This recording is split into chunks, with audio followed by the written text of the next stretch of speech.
à l'origine de la haine subie des spédo-panafricanistes camerounais contre le président béninois. Talon a refusé de céder à leur chantage. Franklin Nyamsi, Nathalie Nyam et Foot Ndedi, totalement déchaînés pour faire plier Talon. Le président Talon a-t-il des origines camerounaises qu'on nous cache? Tout porte à le penser, à en croire la foi et la détermination de ces trois Camerounais, Franklin Nyamsi, Nathalie Nyam et la cadette du gang, Foot Ndedi. Comme si le Cameroun était miraculeusement devenu un exemple de bonne gouvernance en Afrique et Paul Biya, un exemple à suivre, on se demande pourquoi ces Camerounais ont tout délaissé pour le président béninois, comme s'il n'a plus rien à dire du Cameroun, leur pays d'origine. On n'a pas besoin de faire une thèse sur la ruse ou sur la corruption pour répondre à cette question.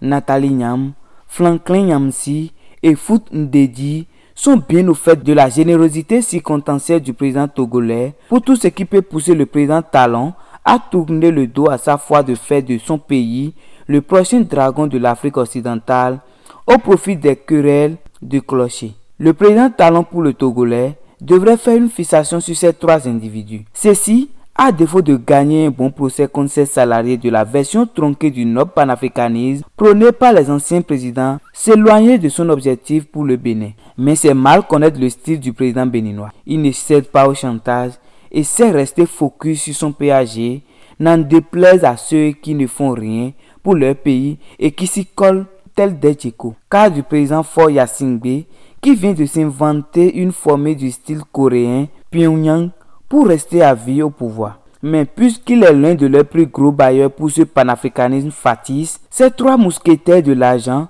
préfèrent s'attaquer au président Talon qu'ils tiennent dans leur petite tête pour responsable de la déconfiture de la relation Bénin-Niger.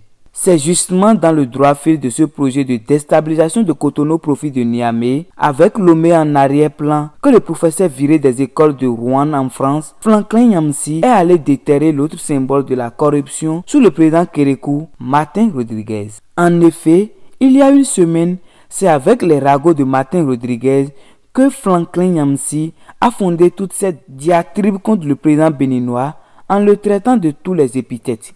Il a déjà programmé pour ses prochaines sorties d'utiliser les cris d'aigreur du fils cadet de la fratrie Soglo, Ganiou, qui stimulait il y a 2 ans et demi un attentat dans un verre de Talopémi contre sa personne. N'ayant rien reçu du président Talon pour arrondir les bords, il est devenu depuis un certain temps un problème à gérer coûte que coûte par Talon. Voilà ainsi clarifier les motivations de ces Camerounais pour qui la tête noire de la mauvaise gestion en Afrique ne se trouve qu'au Bénin. Paul Biya, leur président, avant même la naissance de Foot Ndedi, semble être à leurs yeux meilleur au président Talon. On répond aux imbéciles par le silence, dit-on. Ils peuvent augmenter le volume. Le président Talon, qui a d'autres chats à fouetter, ne dira rien. Aboubakar Takou.